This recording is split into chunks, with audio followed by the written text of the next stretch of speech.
بسم الله الرحمن الرحیم د یو نوی پروګرام سره زم سید کبیر شاه ګرانو کتونکو خبر به کوو د افغانستان او د پاکستان خو دې سره به ډومبنه خبر دا کوم چې اخر دغه افغانستان او پاکستان به جوړیږي څه حل څه دی بارډر به کله کولاویږي د خلکو تکلیفات به کله کمیږي د دې ټولو خبرو کولو لپاره موږ سره سینیئر صحافي او تجزیه‌کار ساجد ټکر صاحب موجود دی. ټکر صاحب نن دې پروګرام کې تاسو ته هرکلی وایو. ډیره مننه شاجي مهرباني. ټکر صاحب یو خدای دې تقریبا 40 لاک ماشومان دي چې د ډېر تکلیف سره مخ دي هغه څه دي اول خو دا بیان کړئ. ټیک ده شاجي بالکل څنګه تاسو وې بلکې په ابتدایيه کې تاسو دا پوښتنه کوئ دا زمونږ هم دې پسې ګرځو تاسو په هغه غرض پروګرام کړو چې دغه بارډر به کله پرانستل کېږي لکه خواوشا دوه یا ورځې وشوې چې دغه بارډر بند دی پاکستان او افغانستان ترمنځ کومه کشاله ده نو دغه بندیزونو له امله او د پاکستان او د افغانستان چې کوم ترنګلي حالات دي نو ټیک ده چې تجارت بند دی په سفارتي توګه هم تعلقات ممتاز سم نه ښکاري په سیاسي توګه هم خو د دې اوس اغېزونه دي که څه هم دی خو هم په تجارت اثرات پرېوتي لکه غرض مطلب موږ ته دا خبر راغی چې پښتونخوا حکومت ته نقصان دی په اربونه روپۍ 2.5-3 اربه روپۍ دلته چې کم دی او د هغې بیا په انفراسټرکچر به د هغې بهرحال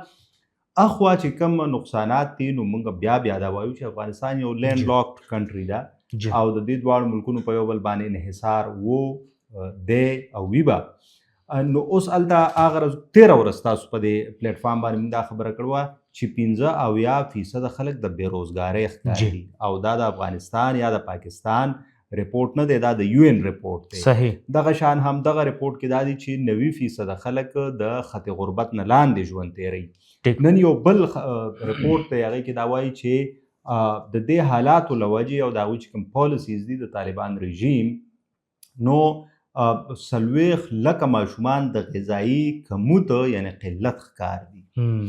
اوس تاسو یو خوا 40 لکه ماشومان بیا اخوا موسم ته وګورئ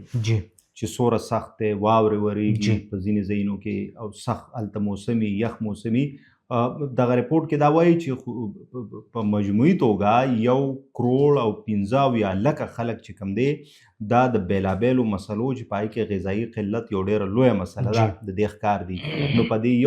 1.15 لکه خلکو کې 40 لکه شاجي دا ماشومان دي. صحیح او مطلب یې چې نور د بیروزګارۍ خبره مونږ وکړه چې 15% خلک په دې ماشومان باندې دې څه رحم شته که نشته نو دا ګوره د دې خپل ټي وي دی هغې امو ټي وي هغې رپورټ دی چې مطلب دا دی یخني ده او زیاتره ماشومان هغه د کپړو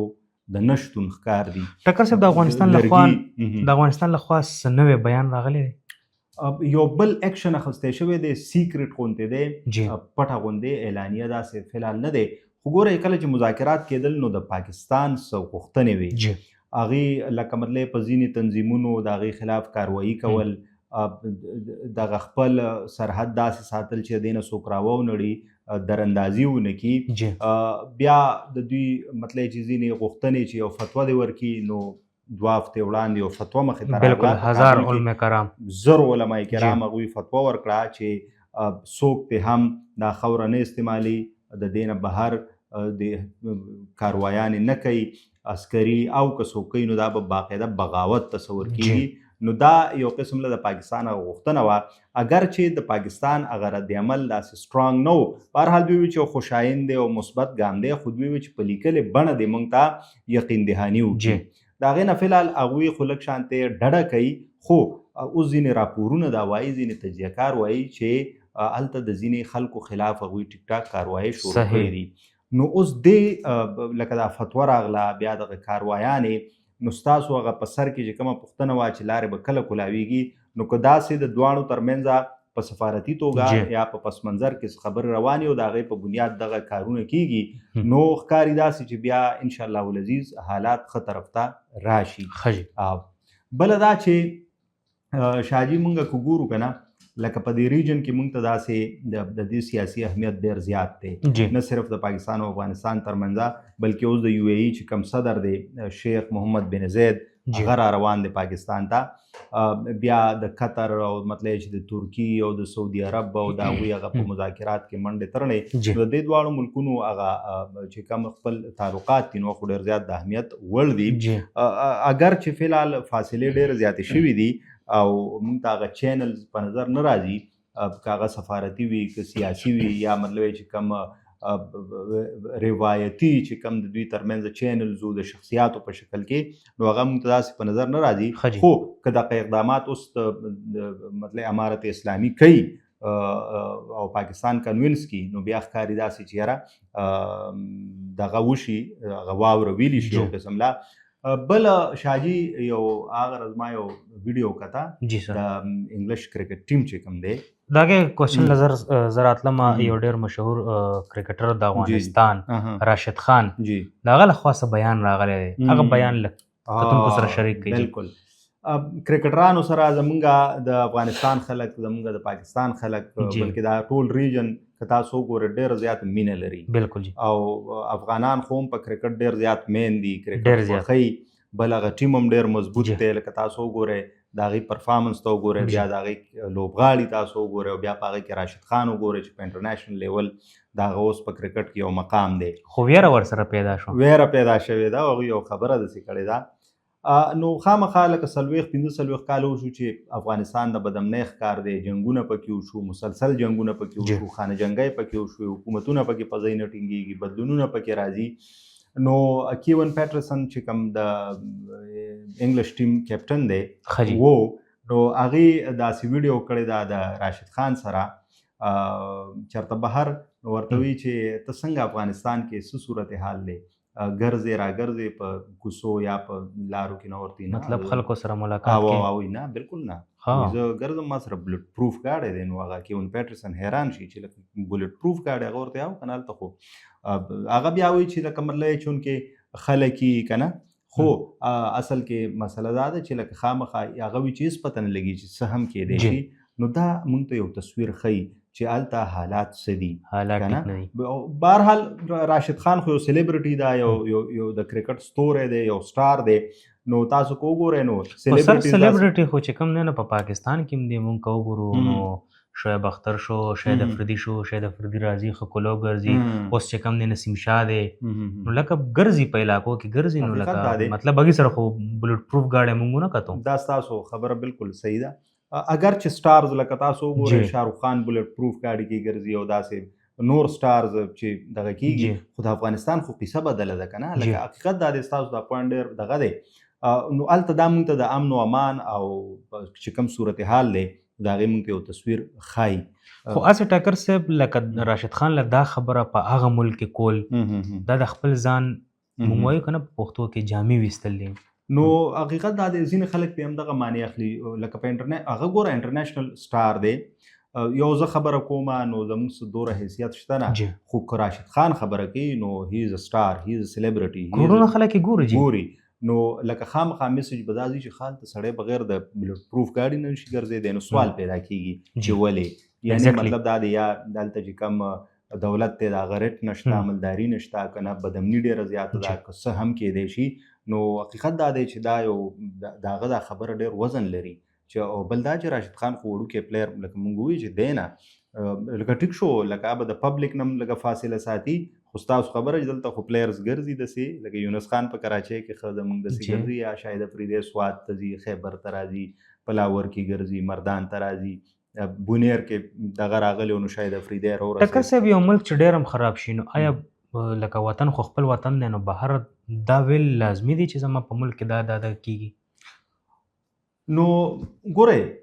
لکه هر چاته خپل اختیار اصل دی چې څه وایي او خو لکه ستاسو دا خبره زه بیا انډورس کوم چې سپکاوی خو نه دی کول پکار که نه د سپکاوي په نیت نه ده کړې خو ځینې خلک چې دا معنی لکه دا مونږ ته د امن و امان حوالې سره دا ښایي د راشد خان سره خلک ډېره مینه لري دلته ورسره مینه لري په هندوستان کې په افغانستان کې لکه د کرکټر سره خو دا ټول خلک مینه لري که نه لکه یونس خان په هندوستان کې هم د خلکو خوښ دی په افغانستان کې هم خوښ دی شاهد افریدی ټول چېرته چې کرکټ کېږي خلک پیژني عمران خان ته وګورئ د دې کرکټ له وجې په ټوله نړۍ کې یو نامه لري یا تاسو وسیم اکرم ته وګورئ ټول خلک یې خوښوي ځکه په هغې کې بیا دا دغه نه وي لکه کرکټ سره خلک مینه لري نو د هغې کرکټر سره یې مینه لري خو ستاسو دا خبره ډېره دغه د وړوکی سړی خبره کوي که نه لکه دې ته پرومیننس وایي د جرنالیزم اصطلاح کې لکه پرومیننس لکه یو زما غوندې یو عام سړی غریب سړی په سایکل روان دی او درځي وخوړ this is not a news خو کو چرته وزیر اعلی گورنر یا د هغه زوی یا د هغه زوی یس چرته په سایکل راغورځېد this is a news prominence دی بریکینګ کنه لکه پرسنالټي ده نو چې راشد خان دا خبره کوي نو خامخا د دې معنی شته دی. سر اوس براشو خلک ډیر زیات تنگ شوي دي کاغه د افغانستان ولسته او که د پاکستان ولسته همدغه یو اواز بارډر به کله کولاویږي هلې څه دی ټیک ده آیا ناستی کېږي دوباره که نه کېږي بارډر به کولو شي که کولو نه شي موږ ته خلک وایي چې یاره بارډر به کله کولاویږي نو لږ دا د جواب پسې مونږ هم ګرځو لکه مطلب چې مونږ د پولیټیکل فیګرز نه د تپوسونه کوو چې یاره څه حالات دي نو دا چې کومه پالیسي ده دې ته پولیټیکل فیګر سیاسي مشران هم ډېر په یو عجیبه نظر ګورو چې دا ولې آل آف سډن ناڅاپه داسې په دې کې بدلون راغی نو بهرحال هغوی خو هغه چې کمې ریښې دي نو هغه ډېرې لرې څوک یې پکې امریکې ته رسوي چې په دې کې د امریکې لاس دی او دا دی او هغه دی او تاسو بیانونه هم ګورئ خو بهرحال مونږ په دې تمه یو او دا مونږ په دې امید یو چې خدای دې وکړي ځکه چې د دوو ګاونډي هیوادونو ترمنځ حالات ټول عمر خراب نشي پاتې کېدی بلکې بیا د هغې اغېز ته که مونږ ګورو اثرات ته که ګورو بیا د ریجن ته ګورو په دې کې بیا د انټرنیشنل پاورز چې کوم دغه دی د هغوی نظر دی دلته هغې ته ګورو نو پکار ده چې دواړه کینی او زه خو وایم چې اوس کوم افغانستان لخوا دا کم اقدامات کیږي لکه فتوا را ځینې خلک وي چې اوس هلته کم کلادم تنظیمونه یې د هغې خلاف کاروایي کوي نو خدای دې وکړي چې لارې هم کولو شي تجارت هم پځی شي او د خلکو ترمنځ دا مینه داسې وي پاکستان او افغانستان ګاونډي هیوادونه دي نو موږ غواړو چې دوی ترمنځ تعلقات ښه وي. سر اخرنی سوال په لنډو ټکو کې جواب راکړي خلکو افواګانې ګډې کړي زه بار دا خبره کوم چې سوشل میډیا باندې غلط بیانې یا غلطه خبره خورول نه دی پکار خلکو دا خبره خوره کړې ده چې یاره دغه افغان کډوالو یا غیر قانوني افغانیانو له چې کم دی نو ټایم ورکو نو آیا دا هېڅ خبره شته هېڅ خبره داسې نشته چې کوم هغه د وفاقي حکومت فیصله ده په ځای ده کیمپونه که تاسو ګورئ نړیږي هغې ته ګوره دا کیمپونه اوس ډي نوټیفاید شوي دي 43 کیمپونه دي په پښتونخوا کې نو چې کله ډي نوټیفاید شو نو سرکار لخوا چې دوی ته کم سهولیات ورکړی شو کوه بجلي وه که هغه د هیلت د صحت په مد کې څیزونه نو یا سکولونه نو خو ټول بس اوس دا حکم نه پس پاتې نه شو نو فلحال خو څه نشته داسې او داسې خبر نشته. ډېره مهرباني ټکر صاحب یقینا ډېرې ګټورې او ژورې خبرې مو کوي او الله دې وکړي چې دغه بارډر کولو شو کم زموږ چې عام ولس دی هغه ته تکلیفات دي که هغه د پاکستان دی او که د افغانستان دي الله دې په دې باندې خپل رحم وکړي او دغه ستونزې دي ختمې کړلی شي. دا زموږ نن پروګرام در بل پروګرام پورې ماله او زما ټیم له راکړي اجازه تلوي الله پامان.